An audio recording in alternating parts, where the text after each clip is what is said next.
Everyone, since Advent is a season of thinking about all the times and ways in which Christ comes, today we have a passage about his second coming. So Jesus here speaks in the Gospel of Luke.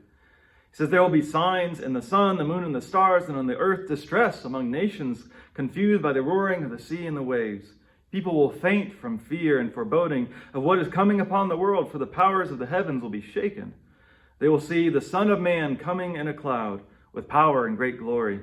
Now, when these things begin to take place, stand up and raise your heads, because your redemption is drawing near." And then he told them a parable. "Look at the fig tree and all the trees. As soon as they sprout leaves, you see for yourselves and know that summer is already near. So also when you see these things taking place, you know that the kingdom of God is near. Truly I tell you, this generation will not pass away until all these things have taken place. Heaven and earth will pass away, but my words will not pass away.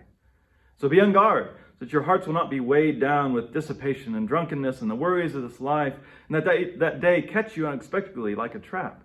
For it will come upon all who live on the face of the whole earth. Be alert at all times, praying that you may have the strength to escape all these things that will take place and to stand before the Son of Man." All right, so that's a lot. And there's a lot of theories about what Jesus is talking about here. Now, I would say that the majority of it, more than what we usually think, is actually about the destruction of Jerusalem that happened within a generation of Jesus' life. All right, he even says that it'll happen in this generation. And, I think that's important so we can avoid some unhelpful speculation on unbiblical ideas like the rapture, but we still want to take Jesus seriously here. It takes careful balance, right? We want to avoid the sometimes self-centered assumption that, well, obviously Jesus is going to come back in my lifetime, and ignore the fact that Christians have read these words for 2,000 years, but knowing that also that the story of God is going somewhere.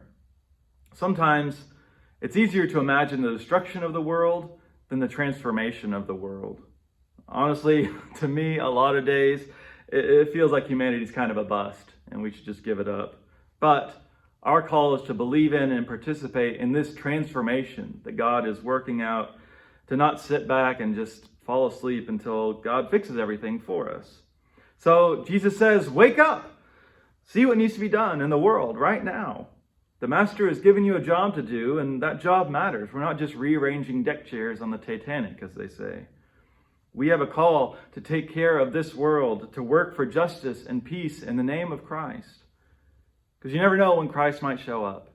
And I'm not just talking about the second coming someday. I'm talking about the ways in which every single day Jesus comes in big and small ways. The ways in which Jesus is not absent from this world.